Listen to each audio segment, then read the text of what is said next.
Baik, Bapak Ibu sekalian, selamat malam. Kita jumpa lagi di KPKS Hieronymus. Malam hari ini kita akan melanjutkan eh, pembahasan topik belajar mengasihi seperti Tuhan Yesus di sesi yang kedua ya. Minggu lalu kita di sesi pertama. Sesi kedua ini akan mengambil topik rumah Bapa dan hidup seperti malaikat. Nanti akan dibawakan oleh Pak Seto. Baik Bapak Ibu, mari kita buka pertemuan malam hari ini dengan doa yang akan dibawakan oleh Pak Roy. Silakan Pak. Baik, terima kasih Pak Nato. Selamat malam Bapak Ibu, Pak Seto. Mari kita buka pertemuan ini dengan doa pembuka. Kita satukan hati kita dalam nama Bapa dan Putra dan Roh Kudus. Amin. Amin. Allah Bapa yang Maha Kasih, puji syukur dan terima kasih untuk malam ini.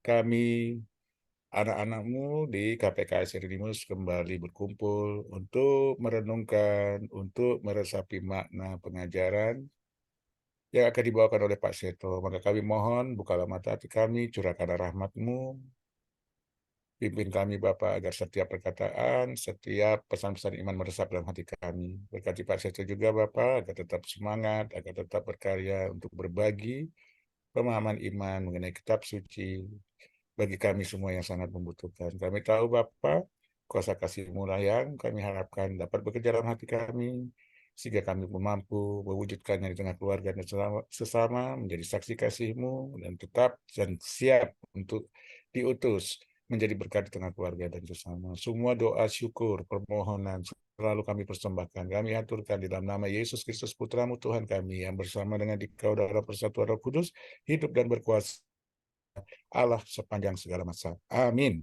Dalam nama Bapa dan Putra dan Roh Kudus. Amin. Amin. Baik, terima Terima kasih kasih, Pak Pak. Roy. Baik Bapak Ibu sekalian, mari kita dengarkan pengajaran dari Pak Seto. Silakan Pak. Baik, terima kasih. Selamat malam Ibu Bapak dan saudara-saudara semua. Malam. Malam Pak. Bapak Ibu, saya punya pertanyaan dulu. Kalau ini ungkapan yang lebih sering Bapak Ibu dengar, ya, yang lebih sering didengar yang mana? Nomor 1 atau nomor 2? Nomor 1, di dalam agama Katolik, atau nomor 2, di dalam gereja Katolik. Yang lebih sering Bapak Ibu dengar yang mana?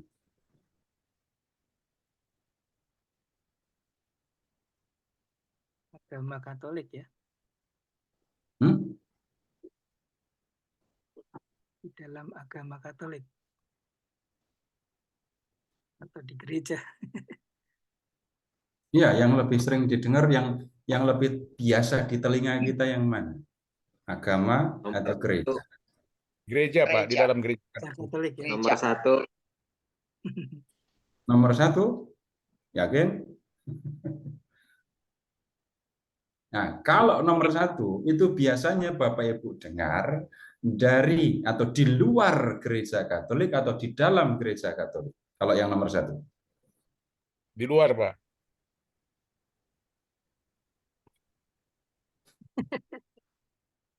Oke, silakan Bapak Ibu periksa kalau di lingkungan, di paroki, di dalam pertemuan-pertemuan gitu ya. Bapak Ibu lihat, ingat-ingat, lebih sering mendengar ungkapan agama Katolik atau gereja Katolik. Kenapa pertanyaan sesederhana ini saya ajukan? Sekarang begini, dari yang sederhana saja, pemahaman mengenai gereja. Semua tahu kan ya, gereja sebagai persekutuan orang yang percaya kepada Yesus. Sekarang, kalau Bapak Ibu mendengar ungkapan agama Katolik, yang terpikir, yang muncul di pikiran Bapak Ibu apa? Pengertian, pemahaman mengenai agama itu seperti apa?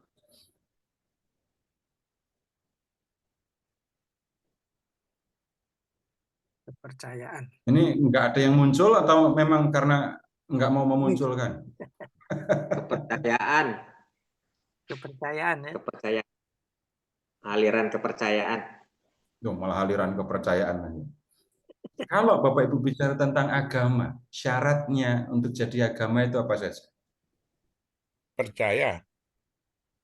Bukan. Kalau Bapak Ibu Beribadah. bicara tentang agama, Bapak Ibu bicara tentang agama, yang lebih menonjol itu urusan institusi, organisasi, aturan, atau relasi dengan Tuhan.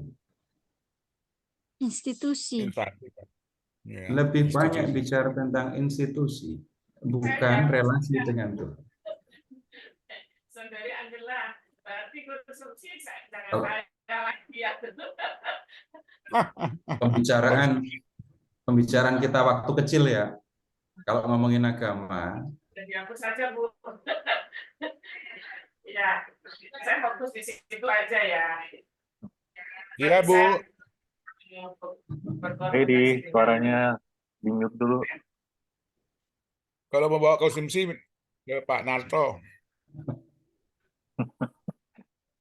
kalau ingat Bapak Ibu mungkin waktu kecil main bersama anak-anak yang lain. Agama nanti akan ditanya nabinya siapa, kitab sucinya apa, begitu. Tapi kalau kita bicara tentang gereja, kita nggak ngomongin itu. Tapi yang kita bicarakan persekutuan. Siapa yang bersekutu di dalamnya? Orang yang percaya. Percaya kepada Kristus. Nah, ini Bapak Ibu yang saya maksudkan. Kalau kita bicara tentang gereja, gereja, kita lebih memberi perhatian, tekanan kepada relasi antara manusia dengan Tuhan. Dan itu tidak bisa kemudian dibuat institusi atau lembaga untuk urusan relasi tadi. Nah, kalau kita memperhatikan apa yang ada di dalam iman Kristiani, di dalam iman Katolik, kita lebih banyak berbicara tentang itu, relasi antara manusia dengan Allah.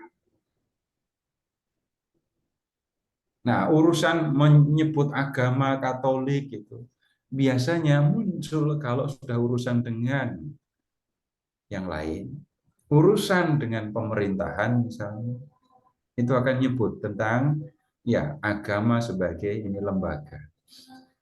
Nah, sekarang begini, kalau kita ingin mengetahui Allah yang kita percaya, kalau ingin mengetahui siapa yang sebenarnya kita percaya, maka kemudian kita hanya bisa atau layak mendengarkan Allah sendiri yang memperkenalkan diri, Allah sendiri yang menyatakan diri. Sudah bukan waktunya lagi kita percaya kepada Allah hanya mengikuti kata orang lain. Katanya. Nah, kemudian begini, yang dipahami, dialami di dalam gereja Katolik, khususnya di dalam iman Kristiani pada umumnya, itu begini, Allah itu menyatakan diri dalam diri Yesus. Allah yang ada di surga itu tidak mungkin kita kenal. Tidak bisa kita pergi kepada Allah, ke surga, lalu mempelajari Allah, kemudian pulang dan bercerita tentang Allah. Yang kita bisa lakukan hanyalah mendengar, menangkap, melihat apa yang dinyatakan oleh Allah tentang dirinya, tentang kehendaknya. Nah, kalau membaca ini surat Ibrani baca surat Ibrani, Bapak Ibu boleh periksa Ibrani bab 1. Ibrani bab 1.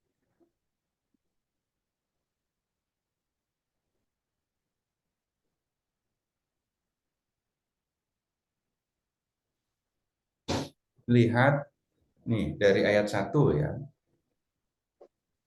Setelah pada zaman dahulu Allah berulang kali dan dalam pelbagai cara berbicara kepada nenek moyang kita dengan perantaraan nabi-nabi, maka pada zaman akhir ini ia telah berbicara kepada kita dengan perantaraan anaknya yang telah ia tetapkan sebagai yang berhak menerima segala yang ada.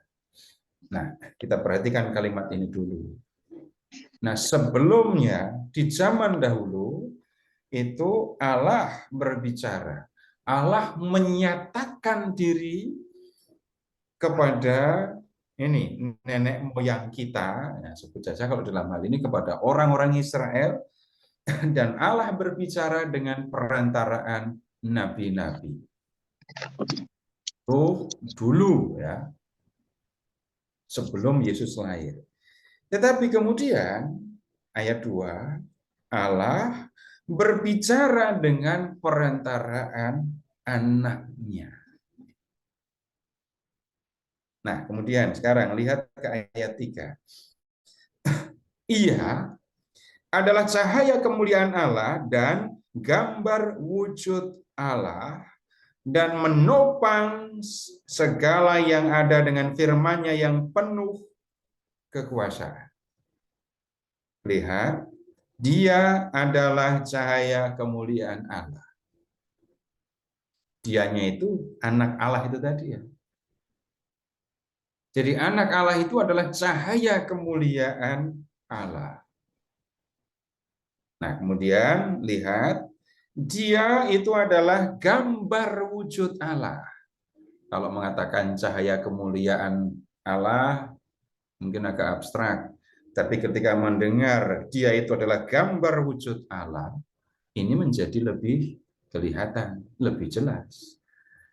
Nah, kemudian, tunggu dulu.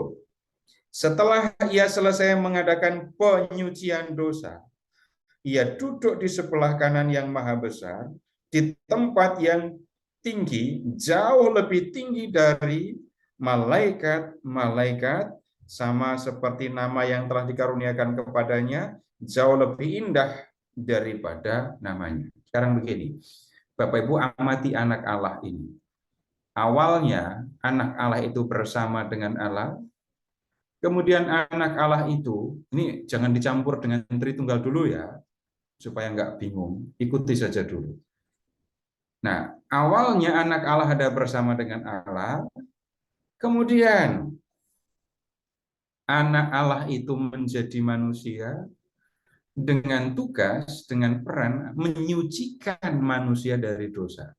Sesudah itu, anak Allah akan kembali kepada Allah. Nah, kalau dikatakan anak Allah itu adalah wujud atau gambar Allah, maksudnya begini saja. Allah di surga tidak tampak, tidak kelihatan. Tetapi kemudian Allah yang sama menyatakan dirinya melalui anaknya. Firman yang menjadi manusia. Nah, kalau orang mau mengenal Allah, kalau orang mau mengetahui siapa Allah yang sesungguhnya, maka yang bisa berbicara tentang Allah yang sesungguhnya, ia anak Allah yang datang dari tempat kediamannya di surga. Nah, ini kita perlu perhatikan Bapak Ibu. Kenapa? Sederhana saja, kalau orang mau mengenal Allah, kalau orang mau melihat Allah, begitu ya, maka Bapak Ibu yang bisa dilakukan adalah lihat saja Yesus. Lihat saja anaknya. Dengan melihat anaknya, dengan melihat apa yang dilakukan oleh Yesus, mendengar apa yang dikatakan oleh Yesus, maka orang akan bisa mengenal Allah. Nah, kemudian sekarang Bapak Ibu pindah ke ini Matius bab 1.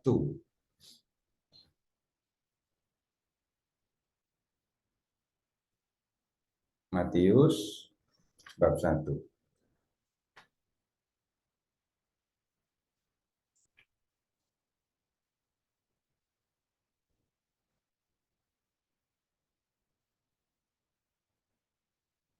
Bapak Ibu lihat ke ayat 23 ya.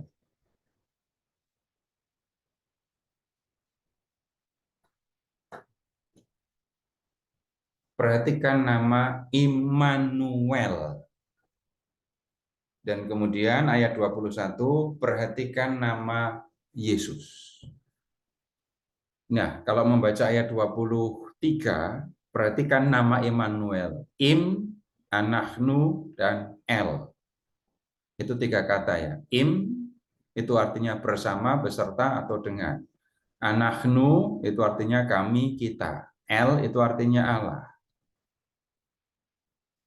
Nah, kemudian kata ini jadi satu ya, 3 kata jadi satu, Immanuel. Allah beserta kita, gitu kan. Balik lagi, Allah tinggal di surga. Kemudian Yesus, anak Allah, firman Allah menjadi manusia. Siapa Yesus itu? Tidak bisa dikatakan bahwa Yesus itu ciptaan Allah, karena Yesus itu adalah firman Allah. Ya. Nah, firman menjadi manusia. Kalau orang mau ketemu dengan Allah, mau melihat Allah, lihatlah Allah yang menjadi manusia, Allah yang menyertai manusia. Nah, kemudian ayat 21. Nama Yesus. Dia harus diberi nama Yesus karena dialah yang akan menyelamatkan umatnya dari dosa. Tidak ada manusia yang sanggup menyelamatkan sesamanya dari dosa. Membersihkan jiwa sesamanya dari dosa. Itu bukan pekerjaan manusia, itu di luar kemampuan manusia. Nah, kalau yang kita lihat itu adalah Yesus anak Allah, atau dalam ayat ini ya, Yesus itu adalah Allah yang menyelamatkan manusia dari dosa. Lebih tepatnya begitu. Kenapa? Tidak mungkin manusia menyelamatkan jiwa sesamanya dari dosa. Hanya Allah yang bisa mengampuni dosa, hanya Allah yang bisa membersihkan manusia dari dosa. Karena itulah, ya, dalam nama Yesus kita mengetahui siapa dia sebenarnya. Dia adalah Allah yang menjadi manusia, dia adalah Immanuel. Kemudian sekarang pindah lagi ke Injil Yohanes. Sekarang tolong ke Yohanes bab 1.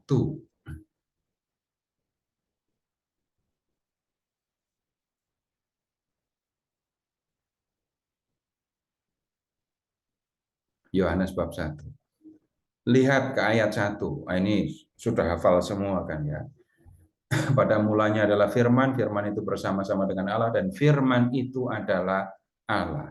Lihat ayat 14. Semua juga hafal ayat 14. Firman itu menjadi manusia. Firman itu menjadi manusia. Firman Allah yang adalah Allah menjadi manusia. Nah, dialah Yesus. Kemudian, sekarang pindah ke bab 3 ayat 13. Bab 3 ayat 13.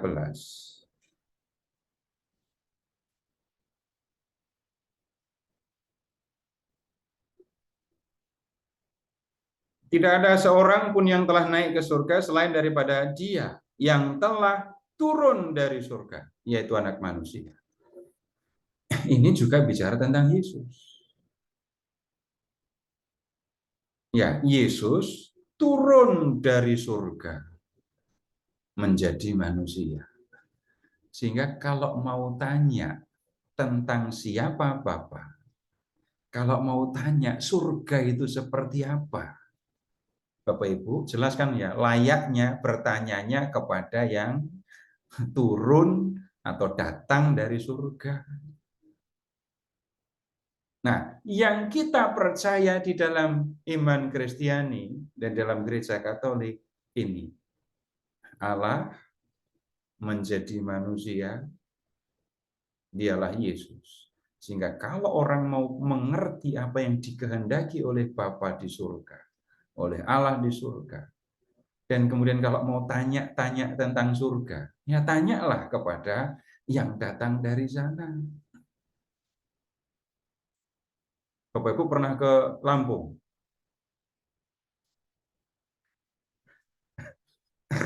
Kalau belum pernah ke Lampung, Bapak Ibu jangan tanya saya, tanya sama Bu Nini itu loh. Kenapa? Nah, dia ada di Lampung, tinggalnya di Lampung. Ya kan sederhana begitu. Saya bisa bercerita tentang Lampung, bisa sedikit. Bapak Ibu bisa bercerita tentang Lampung, lebih banyak bisa bercerita. Tapi kalau belum pernah ke sana, pasti akan berbeda ceritanya. Kalau mau tahu tentang surga, dia tanya sama yang datang dari surga. Orang lain nggak percaya itu, bukan urusan kita. Nah sekarang begini, kembali lagi ya ke bab 3, masih Injil Yohanes ya. Tuh, Bu Nini tertawa sampai freeze itu. Malah mental. Ngumpet, Pak. Bukan malah mental loh. Ya. Sekarang kita lihat ke bab 3 ayat 16. Ini sudah hafal. Ucapan Yesus ini jelas layak untuk dipercaya karena apa? Dia datang dari sana, dia datang dari Bapa. Yang kita lihat adalah Bapa itu mengasihi manusia, dan Bapa yang mengasihi manusia itu menghendaki manusia memperoleh hidup yang kekal. Nah, kalau lihat ayat 17 juga, ayat 17. Allah mengutus anaknya ke dalam dunia bukan untuk menghakimi atau menghukum dunia, melainkan untuk menyelamatkannya oleh Dia. Jadi Yesus anak Allah diutus ke dalam dunia itu bukan untuk menghukum manusia, tetapi untuk menyelamatkan manusia. Selamat itu artinya apa di sini? Balik lagi ke ayat 16. Manusia masuk ke dalam hidup yang kekal. Nah, begitu maksudnya. Kalau Bapak Ibu mau ringkas kitab suci, udah baca aja bab 6 ayat 13 itu. Udah selesai, nggak usah belajar Alkitab lagi. Yang lain penjelasan ya, tapi bab 3 ayat 16 ini ringkasan dari seluruh isi Alkitab. Nah, kemudian sekarang begini, kalau mau ini, Allah menghendaki manusia beroleh hidup yang kekal.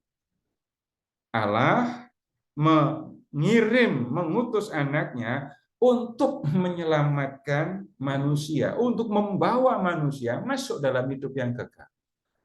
Terus sekarang tanya lagi sama Tuhan Yesus, hidup kekal itu kayak apa? Gitu. Hidup kekal itu seperti apa? Nah, Bapak Ibu sekarang kita lihat ini Yohanes bab 14. Kita lihat teks-teks yang kita sudah hafal sebenarnya.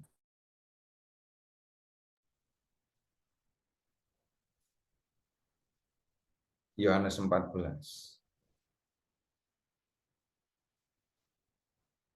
Ayat 1 ya. Janganlah gelisah hatimu. Percayalah kepada Allah.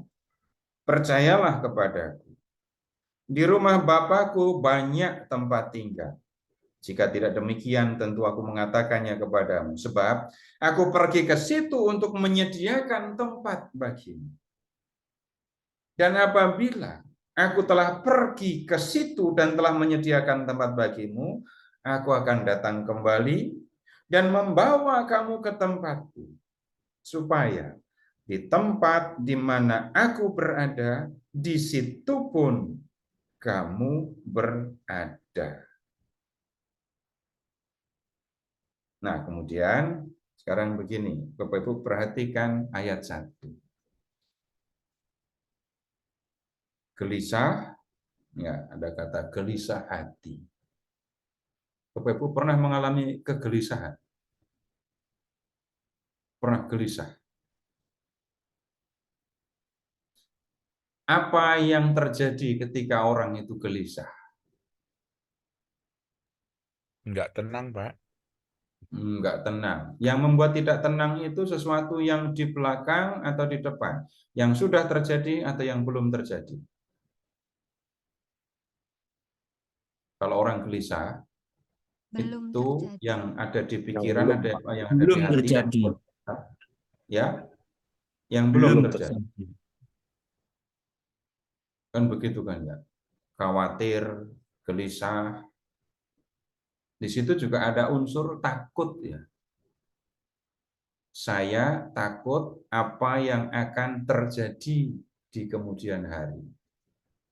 Nah, ketakutan itu bisa menimpa siapa saja. Kalau saya gelisah, kalau saya mengalami ketakutan karena ini tadi ya, itu saya takut sesuatu yang buruk menimpa saya atau menimpa orang-orang yang saya kasih. Baik, sekarang begini maksudnya. Bapak Ibu pernah nggak gelisah karena seorang narapidana yang nggak ada hubungan sama sekali dengan Bapak Ibu? Sampai nggak bisa tidur. Ini para napi itu makannya bagaimana? Mereka kalau di dalam pada berantem seperti apa? Atau gelisah tentang ini orang-orang yang tinggal di negeri karena perang. Yang nggak ada hubungan dengan saya, yang nggak pernah ketemu juga enggak. Enggak ada gelisahnya kan ya. Tapi kalau yang ada di lembaga pemasyarakatan, kalau ada yang di medan perang, itu adalah orang yang dekat dengan kita. Bisa di situ kemudian muncul kegelisahan. Nah, sekarang begini. Kalau saya gelisah, kemudian ada orang yang tahu saya gelisah, lalu menghibur saya, enggak usah gelisah. Ini kita menemukan ada relasi lagi loh ya. Siapa yang, gini, pertanyaan sederhananya, siapa orang-orang yang dalam pengalaman Bapak Ibu, itu tahu Bapak Ibu sedang gelisah?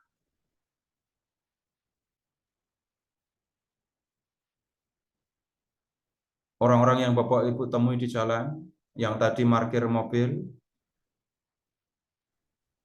Istri, Enggak. Pak.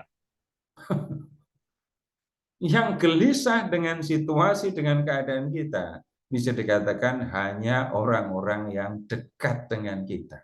Silahkan periksa sendiri.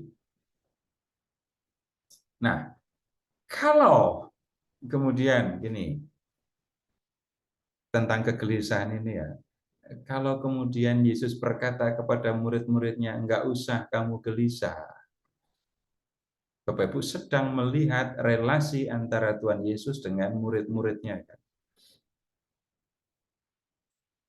Murid-murid memangnya gelisah kenapa?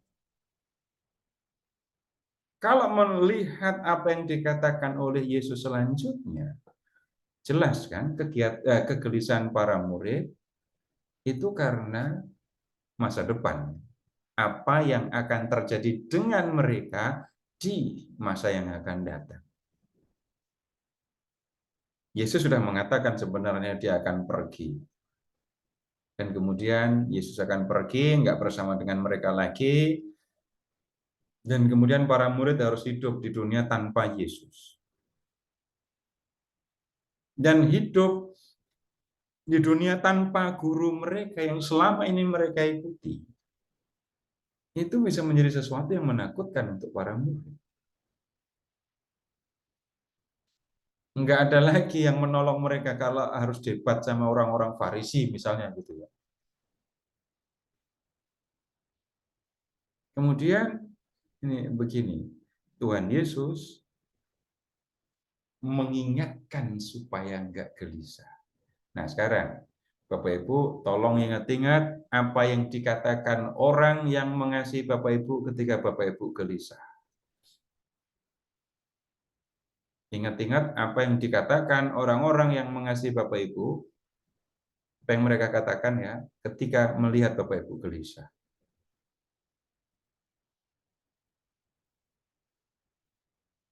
Kalau gelisahnya itu nggak bisa bayar cicilan gitu, yang mengatakan jangan gelisah ngomongnya gimana?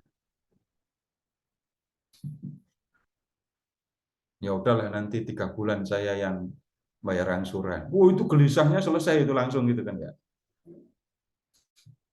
Gelisah ini mikir perluan macam-macam, lalu masih ada ini angsuran yang kalau nggak dibayar itu ada risikonya, lalu di dalam kegelisahan seperti itu dengar suara. Nanti 3 angsuran saya yang bayar, menyusul kemudian bukti transfer. Wah, itu hilang bener langsung gelisahnya kan ya. Tapi juga ada yang nggak selangsung itu. Coba ingat-ingat, gini, saya sedang gelisah, kemudian dengar kalimat, nggak usah gelisah, serahkan semua kepada Tuhan. Itu langsung hilang gelisahnya.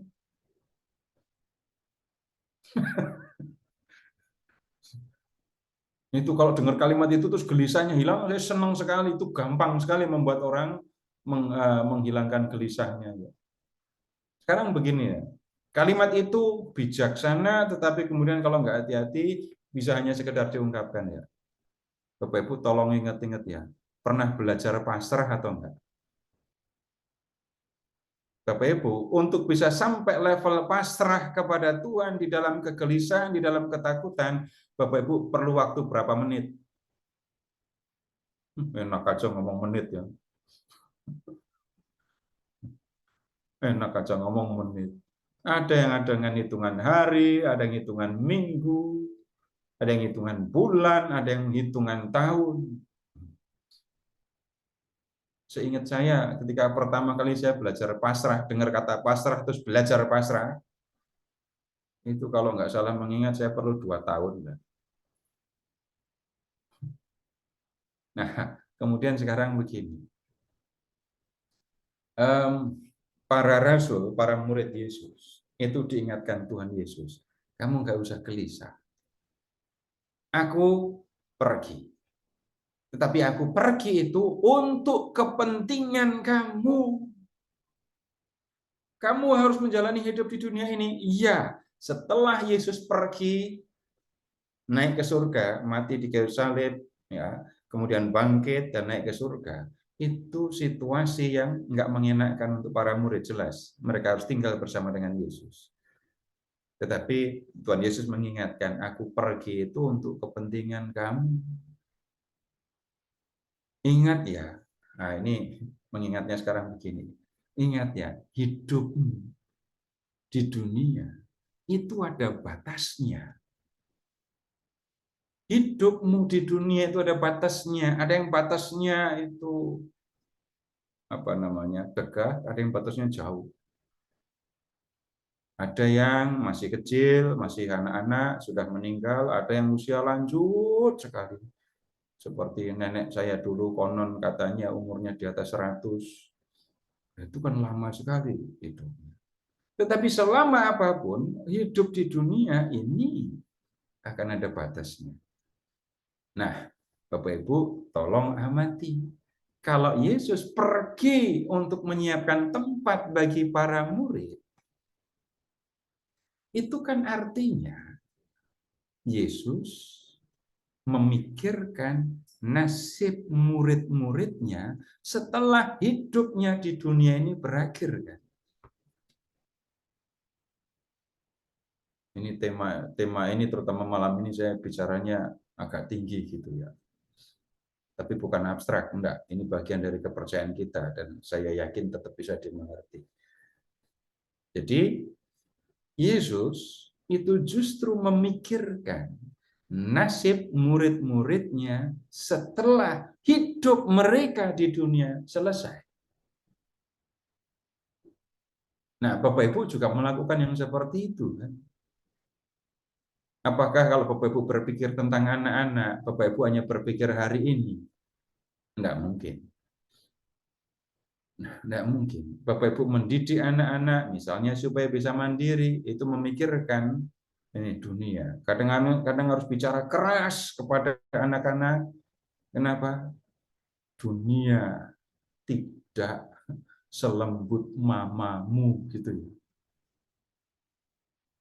Dunia keras, dunia yang kadang-kadang menjadi sulit, nggak ngapa-ngapain bisa dapat musuh, mau kerja benar diganggu, halangannya macam-macam. Dan kemudian orang tua memikirkan situasi yang seperti itu dan berpikir bagaimana anaknya nantinya bisa menghadapi situasi kayak gitu. Itu kan biasa dilakukan, itu tanda orang yang mengasihi. Nah, Tuhan Yesus itu datang ke dunia, menolong orang, menolong murid-muridnya selama hidup di dunia, bahkan kemudian membersihkan jiwanya dari dosa. Dan kemudian sesudah itu Yesus kembali ke surga, terus ngapain? Menyediakan tempat di surga. Yang tolong diperhatikan, Tuhan Yesus itu memikirkan nasib kita, nasib murid-muridnya setelah hidup di dunia ini berakhir. Nah, kemudian Tuhan Yesus bercerita tentang surga, tentang hidup kekal. Perhatikan ungkapan di ayat 2. Di rumah Bapakku, rumah Bapa. Di rumah Bapakku.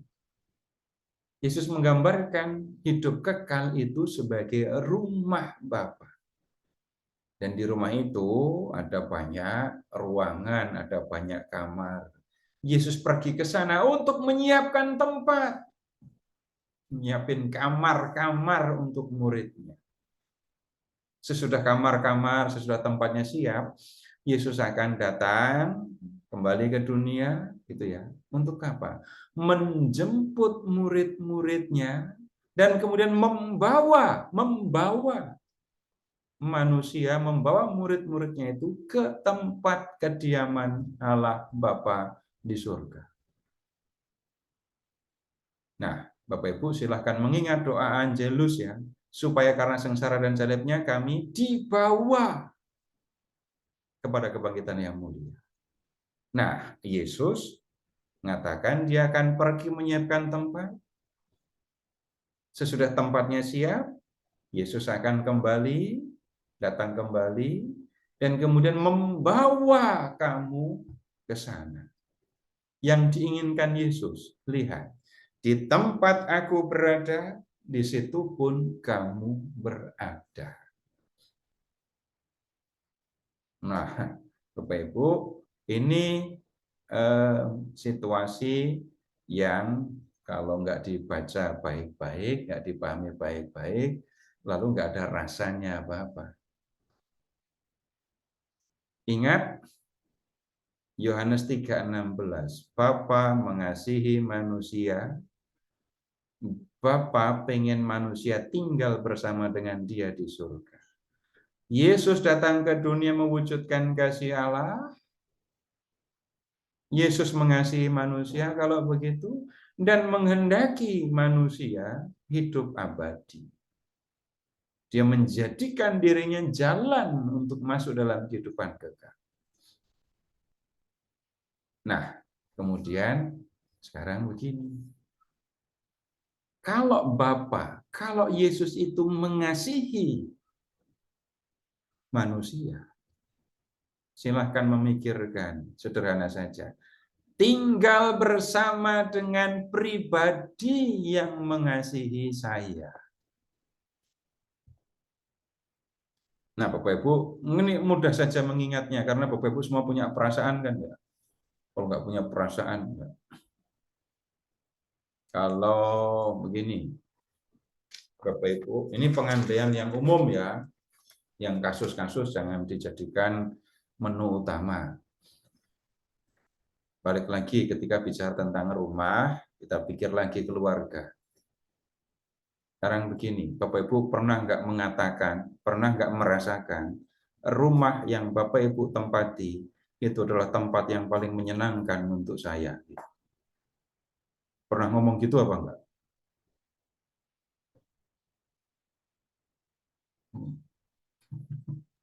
Ya,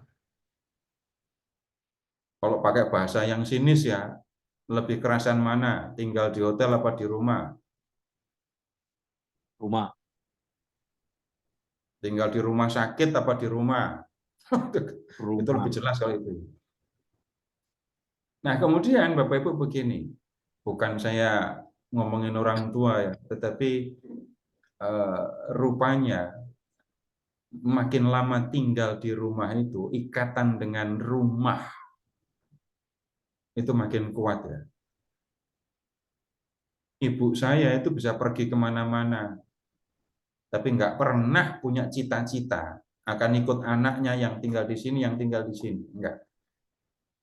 Seberapapun dia, ibu pergi mengunjungi anaknya, mengunjungi cucunya, pasti minta pulang. Nggak pernah minta, saya mau ikut kamu aja di sini. Nggak, pulang. Nah, sekarang begini. Kalau di rumah itu orang kerasan tinggal, yang membuat kerasan itu bangunannya atau pribadi yang ada di dalamnya.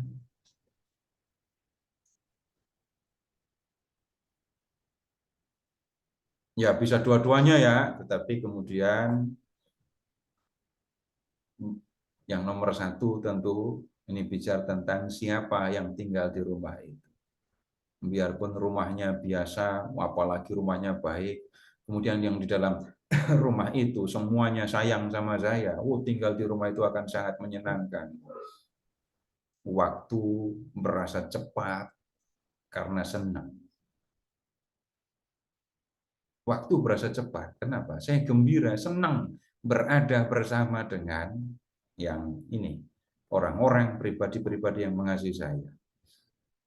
Bapak saya sudah meninggal lama tahun 2001, tetapi kemudian nih kalau yang saya pahami dari ibu saya, ya keberadaan bersama dengan bapak yang sudah almarhum itu yang membuat menyebutnya ya, yang senang, tenang gitu. Nanti kan kalau ngobrol kan sedikit-sedikit nyebutnya apa, bapakmu gitu. Nah, sekarang begini, silahkan membayangkan yang sama. Tuhan Yesus menggunakan gambaran yang seperti ini, ya, rumah, untuk menggambarkan kehidupan surga. Tuhan tidak berbicara tentang bangunannya seperti apa. Tetapi ingat, di situ Yesus menyebutnya, di rumah Bapakku ada Bapa, adaku. Aku pergi ke sana untuk menyediakan tempat. Nah, di situ ada Bapa yang mengasihi manusia, di situ ada Yesus yang mewujudkan kasih Bapa kepada manusia. Nah, Bapak Ibu, kebersamaan dengan Bapa, kebersamaan dengan Yesus yang mengasihi manusia, itulah yang mendatangkan kegembiraan untuk orang-orang yang percaya kepada Yesus, untuk orang-orang yang mengasihi Dia. Nah, ini pemahaman kita yang terungkap di dalam ya ucapan Yesus mengenai rumah Bapa. Sekarang balik lagi. Kalau ada pribadi yang mikirin nasib Bapak Ibu setelah hidup di dunia ini berakhir, kita akan bisa mengatakan itu lebih daripada semua yang saya alami selama di dunia. Kalau ada pribadi yang memikirkan keselamatan jiwa saya, apakah kemudian saya akan diam saja? Nah, balik lagi ke diskusi awal Bapak Ibu ya. Kalau kita bicara tentang agama, lalu kita memang berbicara tentang Tuhan, lalu bicara tentang perintah, bicara tentang larangan, lalu berkaitan dengan perintah dan larangan, inilah yang kemudian akan menentukan saya masuk surga apa enggak. Tapi ketika bicara tentang iman akan Kristus, seperti ini tadi yang kita perlu paham. Kalau membaca ini Injil Yohanes yang kita kutip ini tadi, Bapak Ibu, benar kita perlu menggunakan akal, tapi nggak cukup. Hati juga harus terlibat, karena bagaimanapun orang itu tahu kalau dikasihi, tapi belum tentu merasa dikasihi. Tapi kalau orang merasa dikasihi, sikap hatinya akan berbeda. Nah, Bapak Ibu sampai sini dulu, silahkan kalau ada yang mau disampaikan. Silakan, Bapak Omongan Ibu. saya dipahami apa enggak, karena sekali lagi saya berbicara agak berbeda. Ada yang mau bertanya?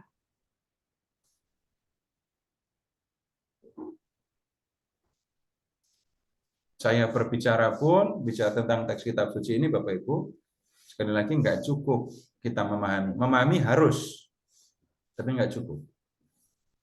Orang yang disebut percaya kepada Tuhan itu bukan orang yang bisa ngomong banyak tentang Tuhan, tetapi orang yang merasa dia dikasih oleh Tuhan dan kemudian tergerak, terdorong, dan kemudian mengasihi Tuhan. Baru itu disebut orang yang percaya. Silahkan.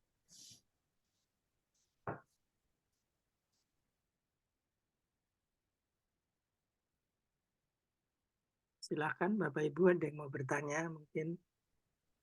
Tapi omongan saya dipahami apa enggak? Paham, Pak. Atau sekarang Bapak Ibu jadi mikir apa setelah mendengar apa yang disampaikan oleh Tuhan Yesus ini tadi?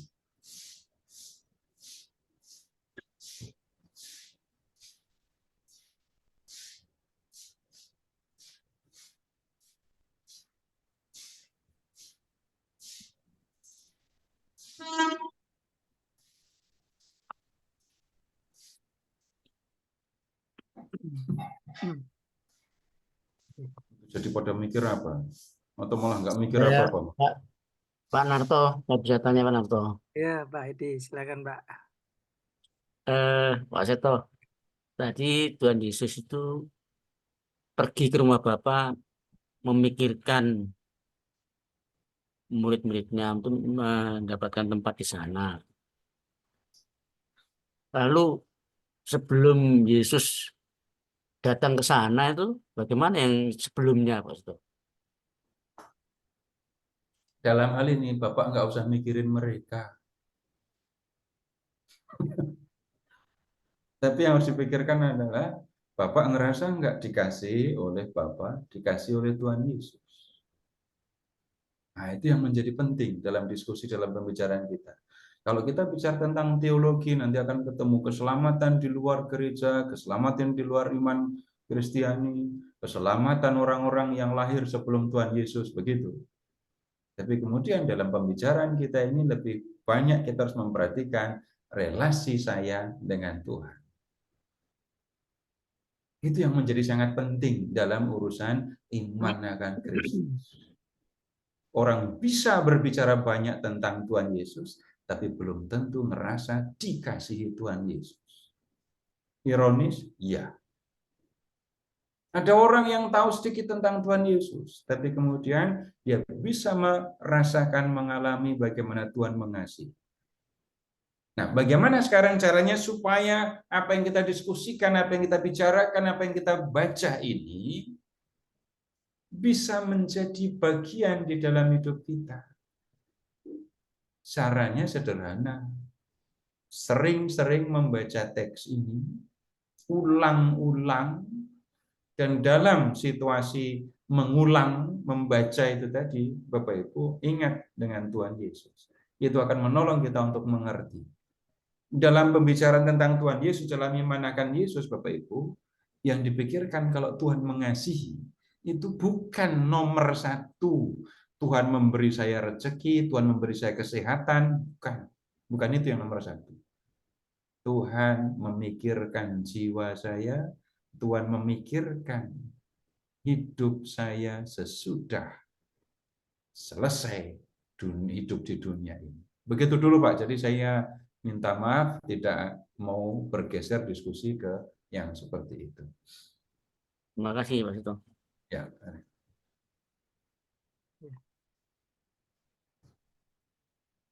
Ada lagi? Saya hanya bisa berbicara kepada Bapak Ibu, apa yang ada di dalam hati Bapak Ibu itu di luar kemampuan saya untuk Telepati. Iya, kalau saya bisa mempengaruhi hati Bapak Ibu, saya lakukan. Bagaimana caranya supaya Bapak Ibu semua merasa dikasihi Tuhan?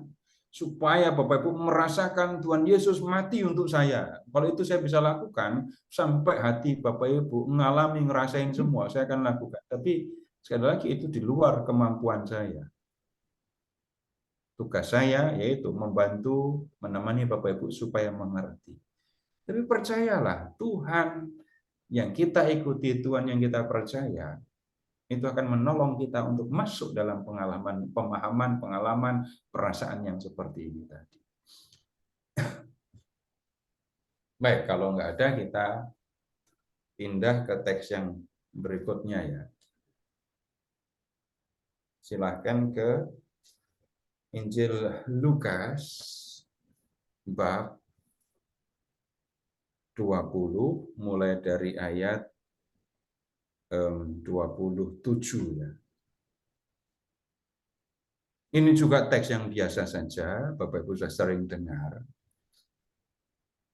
Dan saya tidak akan membaca teks ini dengan sisi soal banyaknya informasi, detail tentang teks, saya akan masuk ke situ. Nah, kalau sudah, Bapak Ibu silakan lihat. Ini orang-orang Saduki. Orang-orang Saduki datang kepada Yesus dan menyampaikan satu kasus ya. Dan kemudian menyatakan juga ini hukum di ayat 28 itu hukum levirat. Levirat. Kalau ada seorang laki-laki punya saudara gitu ya. Lalu saudaranya itu punya istri, tapi laki-laki itu mati sebelum punya anak, maka saudaranya harus mengawini janda kakaknya, janda saudaranya, atau iparnya. Ini yang disebut perkawinan ipar atau levirat. Nah, kemudian di ayat 29, ini mereka menyampaikan kasus, tapi rekayasa, rekaan. 7 orang laki-laki bersaudara, satu demi satu, kawin dengan perempuan, seorang perempuan, lalu mati. Nah, kemudian pertanyaannya, ini setelah perempuan itu juga mati, ayat 33. Bagaimana sekarang dengan perempuan itu? Siapakah di antara orang-orang itu yang menjadi suaminya pada hari kebangkitan? Sebab ketujuhnya telah beristrikan dia. Orang Saduki bicara tentang kebangkitan sebagai orang yang enggak percaya kepada kebangkitan. Mereka tidak percaya kepada kebangkitan, tapi mereka bicara tentang kebangkitan, lalu yang mereka pikirkan apa? Pada hari kebangkitan, semua orang mati dihidupkan lagi. Dan kemudian menjalani hidup seperti di dunia lagi. Maka pertanyaannya, 7 itu, dari 7 itu siapa yang akan jadi suami dari perempuan ini? Nah, sekarang begini. Dalam pemahaman orang Farisi, hidup kekal, hidup sesudah kebangkitan, itu sama saja, sama dengan hidup sesudah dunia ini, sama dengan hidup di dunia ini, cuma dunianya berbeda. Gitu. Tapi keadaannya sama saja dengan dunia yang sekarang ditempati. Orang akan punya istri lagi, akan berkeluarga lagi, punya anak lagi. Nah, begitu seterusnya. Nah, tapi kemudian Bapak Ibu lihat keterangan yang disampaikan oleh Tuhan Yesus ayat 34. Orang-orang dunia ini kawin dan dikawinkan, tetapi mereka yang dianggap layak untuk mendapat bagian dalam dunia yang lain itu dan dalam kebangkitan dari antara orang mati tidak kawin dan tidak dikawinkan. Sebab mereka tidak dapat mati lagi karena mereka sama seperti malaikat-malaikat dan mereka adalah anak-anak Allah karena mereka telah dibangkitkan.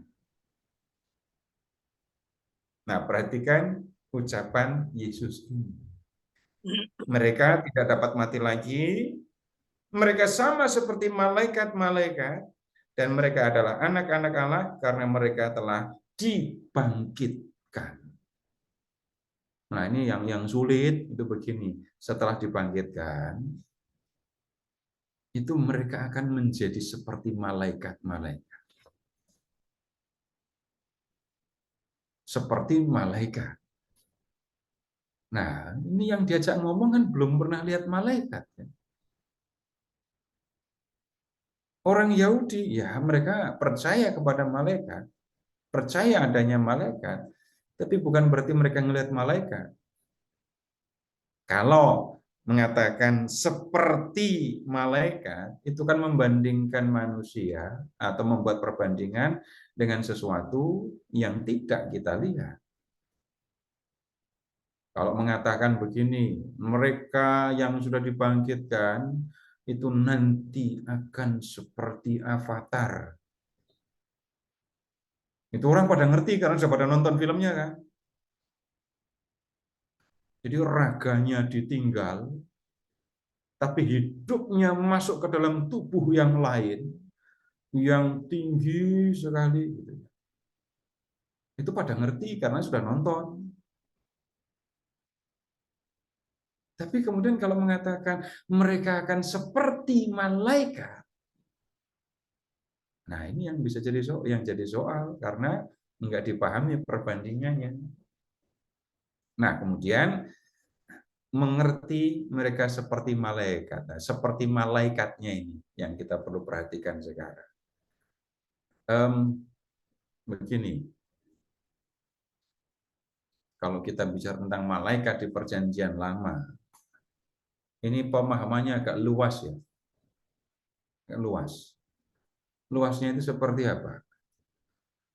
Kata malaikat atau malaikat Tuhan atau malaikat Allah itu sering kali digunakan untuk menyebut Allah ketika hadir di dunia manusia. Misalnya Bapak Ibu tolong melihat gini. Keluaran bab 3 coba. Periksa Keluaran 3.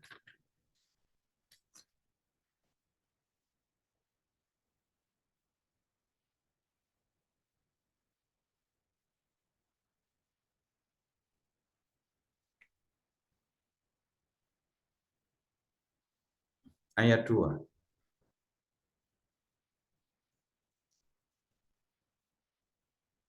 Keluaran 3 ayat 2. Lalu malaikat Tuhan menampakkan diri kepadanya, kepada Musa, dalam nyala api yang keluar dari semak duri. Jadi yang menampakkan diri itu malaikat Tuhan. Menampakkan dirinya dalam semak duri yang menyala. Ayat 4. Ketika dilihat Tuhan bahwa Musa menyimpang untuk memeriksanya, berserulah Allah dari tengah-tengah semak duri itu.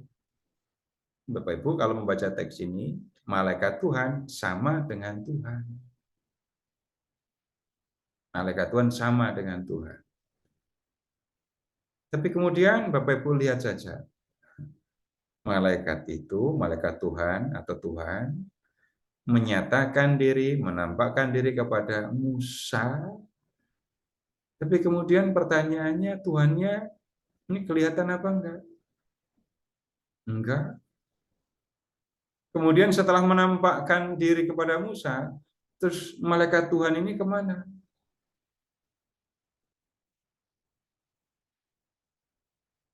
Balik ke surga, gitu memahami gampangannya ya.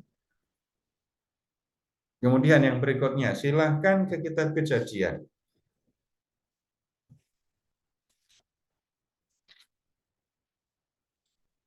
Kejadian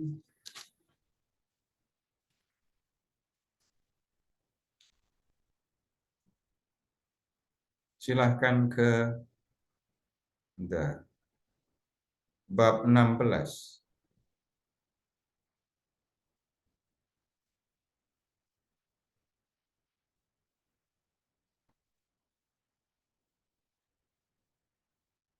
Kejadian 16 ya.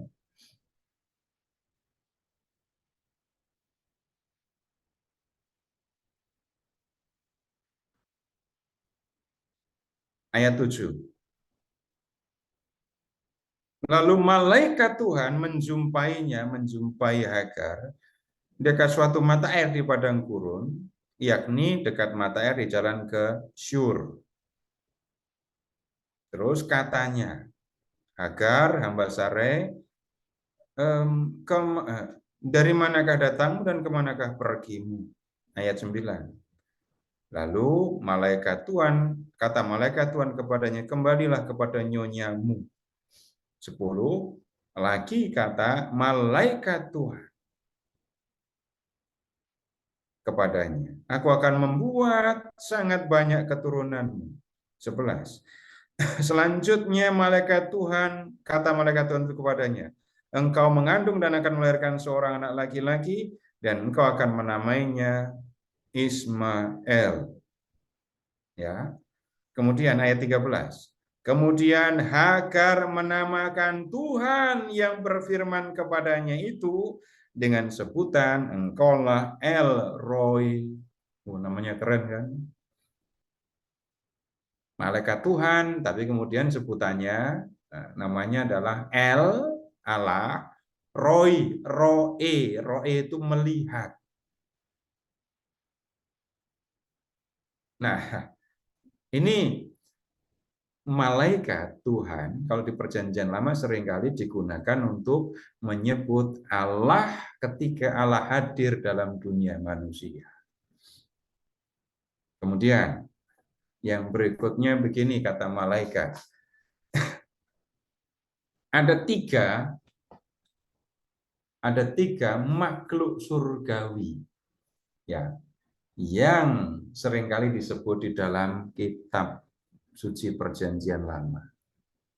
Yang satu, mulai dari yang awal ya, ada kerubim. Kemudian yang kedua, serafim. Yang ketiga, melakim. Nah, kata melakim itu, ini semua artinya banyak ya. Nah, maksudnya gini, kalau satu itu kerub, kalau banyak kerubim. Kalau satu itu saraf, kalau banyak serafim. Kalau satu itu malah, kalau banyak melakim. Nah, kita lebih sering mendengar kata ini malaikat. Jadi malaikat kalau di Perjanjian Lama bisa disebut sebagai satu dari tiga makhluk surgawi yang dikatakan menyertai Allah. Bapak Ibu ketemu kerubim itu ketika Bapak Ibu pergi ke Eden setelah Adam dan Hawa diusir. Kerubim pegang pedang menjaga pohon kehidupan. Bapak Ibu ketemu serafim itu di kitab Nabi Yesaya bab 6 ketika Allah menampakkan diri. Tapi cuma di situ sih. Pernah lihat atau harus dilihat lagi? Ya, ini Yesaya bab 6. Boleh diperiksa, silahkan periksa saja. Jadi ketika Allah menampakkan diri kepada Yesaya,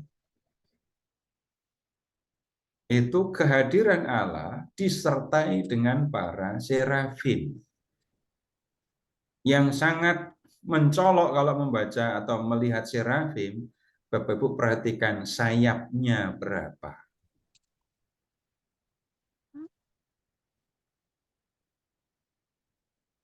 Kalau di Yesaya bab 6, Bapak Ibu akan ketemu serafim itu sayapnya berapa.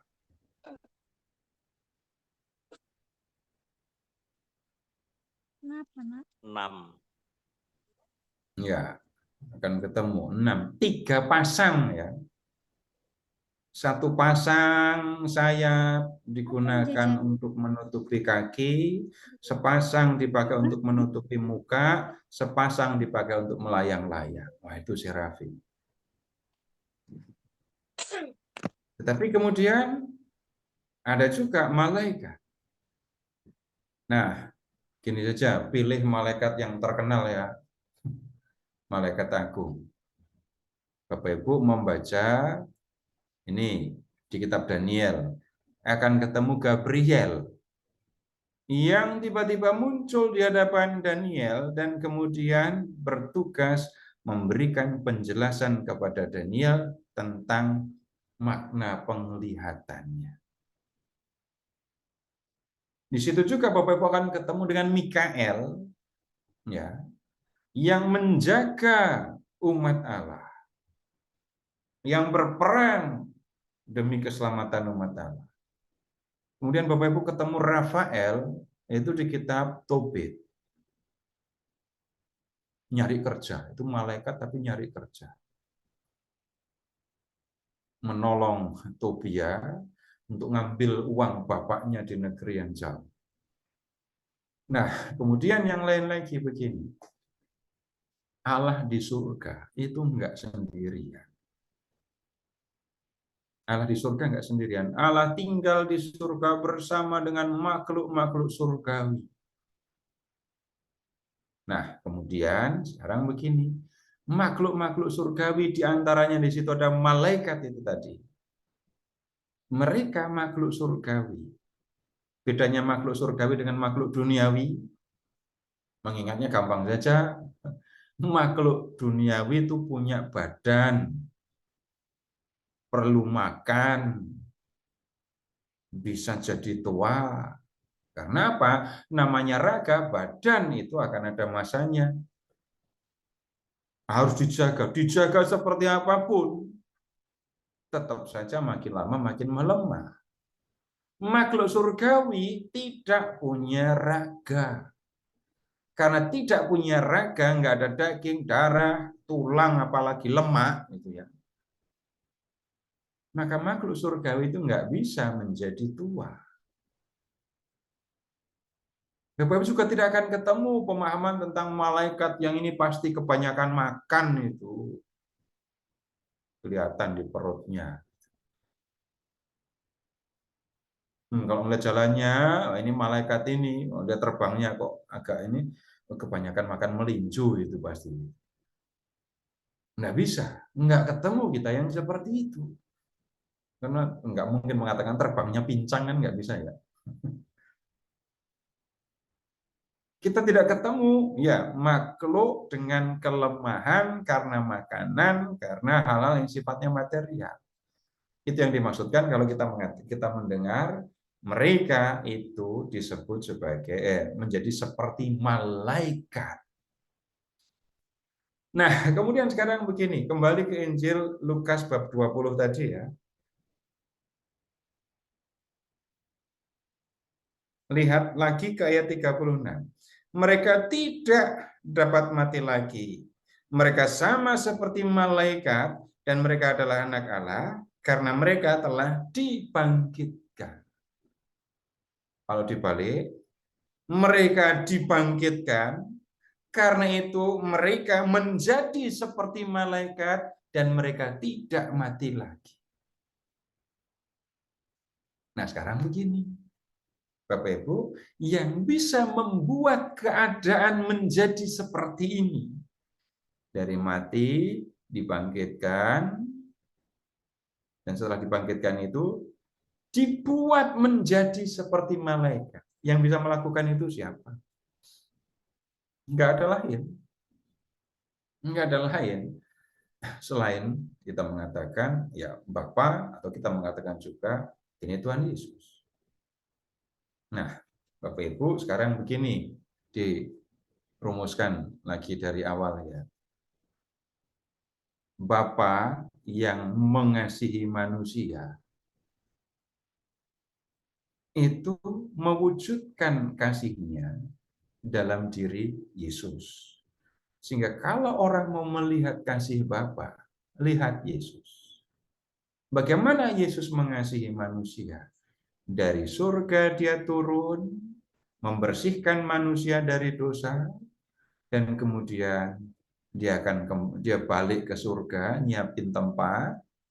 Nanti dia akan menjemput orang-orang yang percaya kepadanya, membawa mereka ke surga.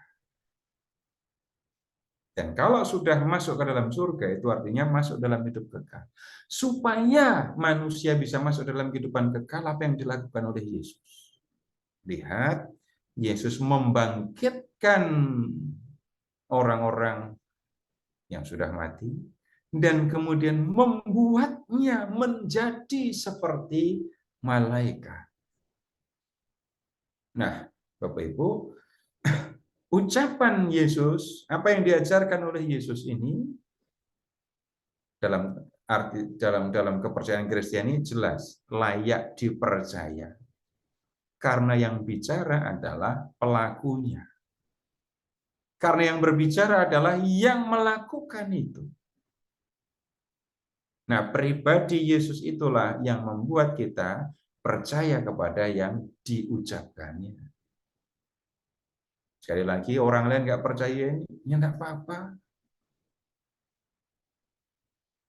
Nah, kemudian di dalam semua yang dilakukan oleh Yesus yang kita diskusikan ini tadi, Bapak Ibu, yang perlu diperhatikan itu adalah bagaimana Allah mengasihi manusia.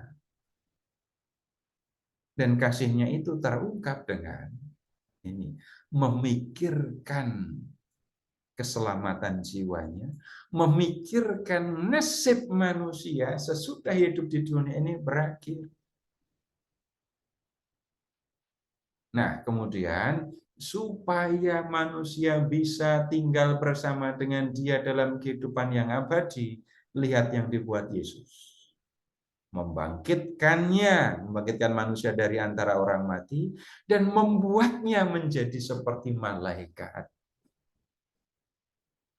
Nah, Bapak Ibu, kalau sudah tinggal bersama dengan Allah, silahkan ingat lagi, bahagianya itu adalah seperti tinggal bersama pribadi yang mengasihi saya.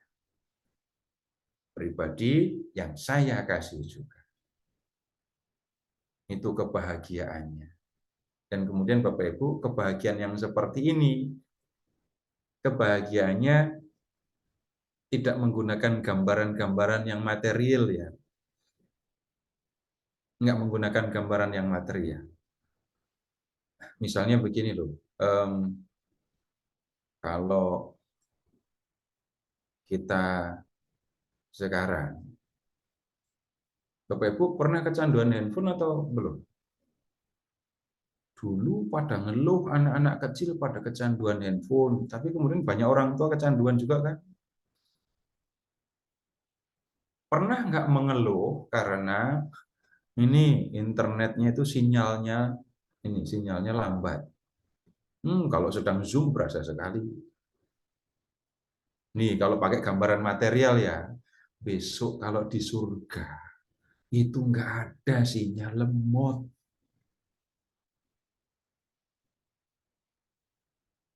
Begitu nggak usah diklik, nggak usah di-tap, diliatin doang. Semua menyala, lalu semua terkoneksi gitu.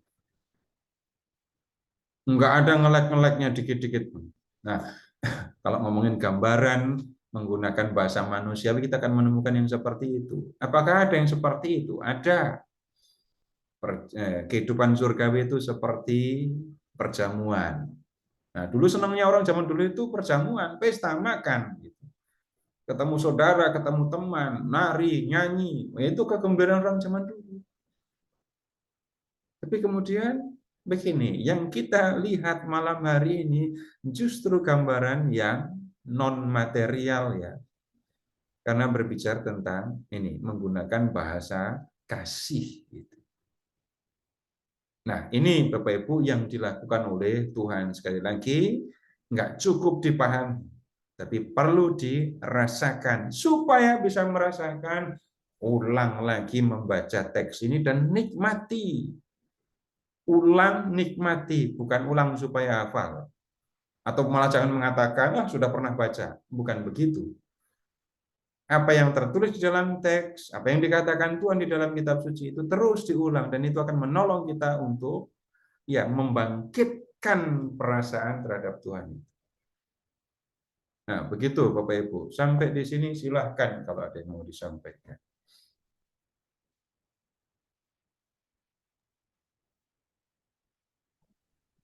Silahkan. Boleh tanya, Pak? Ya. Oke, silakan Bu. Iya. Di dalam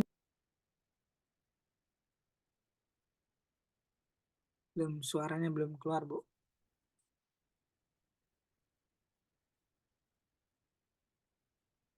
Sisil.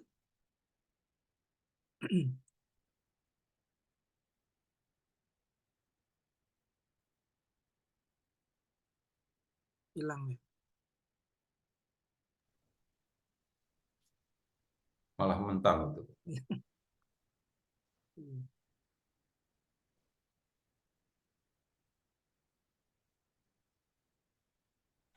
Ada lagi yang lain? Mau tanya Pak Seto? Enggak. Silakan, Pak. Mau tanya Pak Seto, Ya, dasarnya mendoakan orang mati di Perjanjian Baru itu ayat yang mana ya Pak? Kan selalu kita mengacunya ke Makabe. Tapi kalau di Perjanjian Baru itu yang mendukung bahwa kita mendoakan orang yang sudah mati itu di ayat mana Pak? Terima kasih. Ya.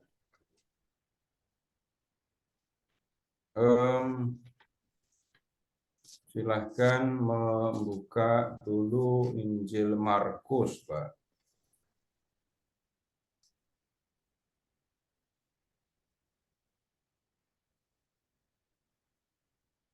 Kemudian nanti harus dibandingkan dengan Injil Matius.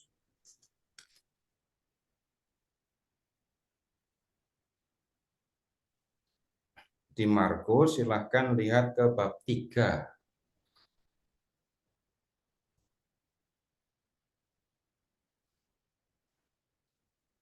Ayat 28 dan 29. Terutama ayat 29 ya. Dosa atau menghujat Roh Kudus itu dikatakan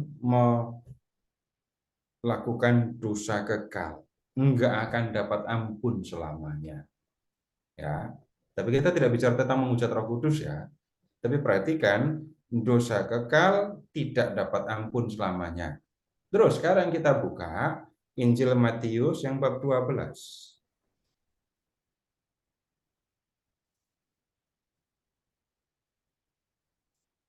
Matius bab 12, lihat ke ayat 32. 12:32 ya. Apabila seseorang mengucapkan sesuatu menentang anak manusia, ia akan diampuni. Tetapi jika ia menentang Roh Kudus, nah ini, ia tidak akan diampuni. Di dunia ini tidak, di dunia yang akan datang pun tidak. Nah, berdasarkan teks ini, lalu diambil kesimpulan di dalam Gereja Katolik. Berarti ada dosa yang diampuni di dunia ini. Selesai kan ya? Kalau dosanya diampuni di dunia kan selesai. Tetapi ada yang dosanya belum atau tidak diampuni di dunia, tetapi baru diampuni di dunia yang akan datang. Pengampunan di dunia yang akan datang itulah, Bapak Ibu, yang kemudian di dalam Gereja Katolik menjadi ini penyucian. Nah, di dalam doa arwah itu doanya isinya apa? mendoakan arwah itu isinya apa? Isi doanya apa? Kehidupan kekal. Ya, mendoakan arwah. Dalam doa arwah itu loh. Ini tadi pertanyaannya kan tentang mendoakan arwah. Nah, dalam doa arwah itu, isi doanya apa? Agar arwahnya diterima. Mohon pengampunan dan belas kasihan. Belas kasih. Ya, yang kalau mohonnya mohon belas kasihan, mohon pengampunan kan ya. Jadi saudara kita ini bisa jadi ada dosanya yang belum diampuni. Maka kita mohon supaya Tuhan mengampuni dosa saudara kita yang sudah meninggal. Nah, di sini kita lihat apa yang menjadi bisa dikatakan dasar dari keyakinan ini. Tapi kemudian ini sudah saya jawab ya. Tapi kemudian yang perlu diperhatikan, tidak semua hal ya itu bisa dicari dasarnya di dalam Alkitab. Jangan salah. Nanti orang lain mendengar tanya dasar, Bapak Ibu nyari dasar tentang Tritunggal, kewalahan nanti. Jangankan nyari dasar tentang itu ya. Sekarang gini, dasarnya apa? Mendirikan gedung gereja. Cari di Alkitab kalau ketemu. Sederhana sekali toh, membuat ini, mendirikan gedung gereja. Cari dasar Alkitab. Pasti akan kerepotan. Begitu catatannya, Pak. Terima kasih. Terima kasih Pak Seto. Ya, jadi bukan kutipan langsung ya, tapi memang perlu pemahaman. Baik, yang lain silakan. Boleh tanya Pak, tadi kelempar. Iya, silakan Bu. Dalam surat Rasul Paulus, ini mau ngomong soal malaikat tadi. Surat Rasul Paulus disebutkan ada singgasana kerajaan pemerintah. Apakah itu juga termasuk dalam golongan malaikat atau bagaimana? Mohon pencerahannya Pak. Terima kasih. Oh, ini lebih susah lagi nih kan. Itu di mana itu? Rasul, kisah para rasul. Kolose.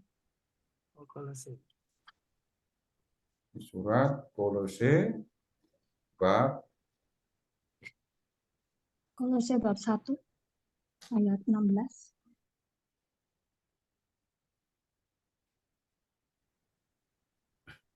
baca dari ayat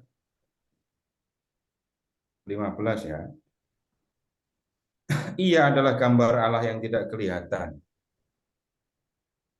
yang sulung, yang lebih utama dari segala yang diciptakan.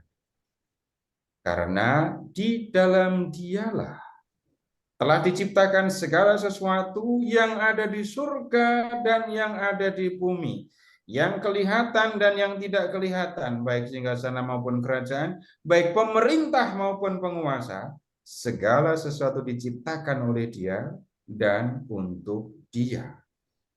Nah, membaca teks ini saja, Bapak Ibu lihat, singgasana, kerajaan, pemerintah, penguasa, ini menunjuk ke soal surgawi atau duniawi.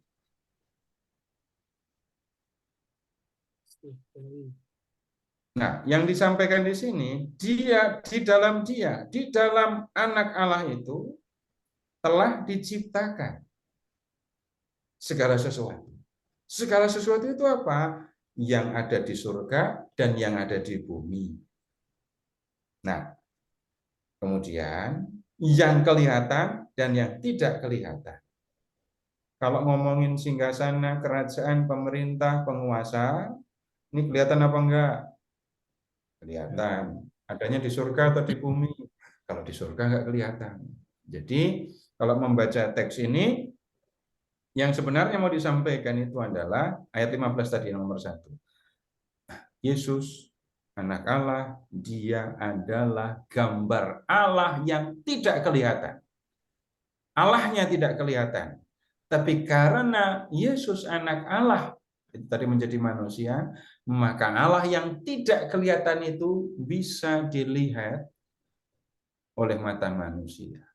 Nah, walaupun tampak sebagai manusia, siapa dia sesungguhnya. Melalui dialah sebenarnya segala sesuatu diciptakan, baik yang ada di surga maupun yang ada di bumi. Nah, begitu yang dimaksudkan sebenarnya Ibu. Terima kasih, Pak. Ya, mari. Baik, kalau begitu masih ada lagi?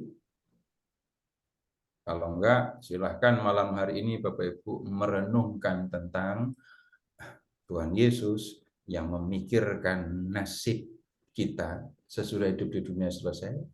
Tuhan Yesus yang memikirkan keselamatan jiwa kita dan yang akan mengubah kita ya menjadi seperti malaikat di surga. Terima kasih, selamat malam. Baik, Pak Seto, terima kasih banyak malam hari ini pengajaranya.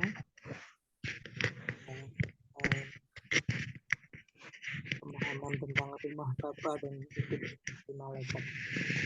Bapak Ibu, kita akan lanjut dengan sesi yang ketiga nanti minggu depan. Terus minggu depan kita akan mengenai gembala yang baik dan kerajaan Allah sebagai karunia. Gitu ya. Pak Narto, ini saya mau izin ke semuanya saja ya. Iya Pak. Minggu depan Pak. Saya mau minta izin dua hari Senin Pak, 2 hari Selasa.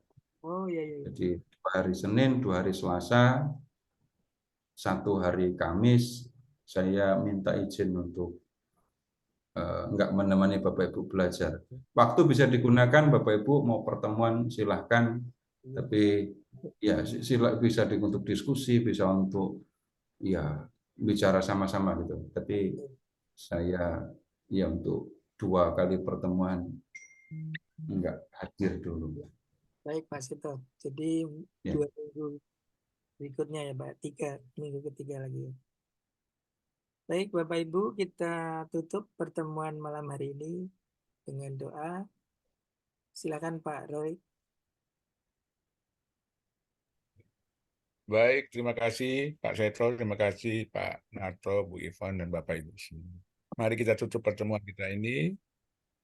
Dalam nama Bapa dan Putra dan Roh Kudus. Amin. Halo Bapak, terima kasih. Kembali kami mengucapkan syukur dan terima kasih untuk pertemuan malam ini. Bagaimana Pak Setro sudah membimbing kami Bapak untuk mengingatkan atas kasih Allah yang sempurna yang dihadirkan melalui putranya Tuhan kami Yesus Kristus. Mengenai janji-janji, mengenai ungkapan yang menunjukkan betapa kasih itu selalu membawa kami menuju kebahagiaan kekal di rumah Bapa di surga. Maka kami mohon Bapa berkatilah Pak Seto, keluarga kami semua, agar setiap pertemuan selalu membawa makna, pembaharuan, dan juga perubahan bagi kehidupan kami. Sehingga kami semakin memahami, semakin merasakan kasih-Mu yang nyata Bapa melalui Putra-Mu Tuhan kami Yesus Kristus yang mampu mengubah kami menjadi pribadi yang siap membagikan kasih itu tentang keluarga dan sesama. Berkatilah kami semua juga Bapa, agar tetap tekun dan setia, membuka hati, memberikan waktu untuk terus belajar, berproses Bapa. Sebagai bentuk keinginan kami agar tidak hanya sekedar menjadi umat Katolik, tapi nyata dalam kesaksian hidup kami ada kasih-Mu yang bekerja dalam diri kami. Ada buah-buah yang kami hasilkan demi memuliakan nama-Mu. Sebentar lagi kami akan melanjutkan akses kami, Bapak. Semua kami serahkan ke dalam tangan-Mu. Kemuliaan kepada Bapa dan Putra dan Roh Kudus, seperti pada permulaan, sekarang, selalu, dan sepanjang segala. Amin. Dalam nama Bapa dan Putra dan Roh Kudus. Terima kasih Pak Roy. Terima kasih Pak Seto. Terima kasih Bapak Ibu semua. Terima kasih Pak Seto. Terima kasih Pak Seto. Terima kasih Pak Narto. Terima kasih. Terima kasih Pak Narto.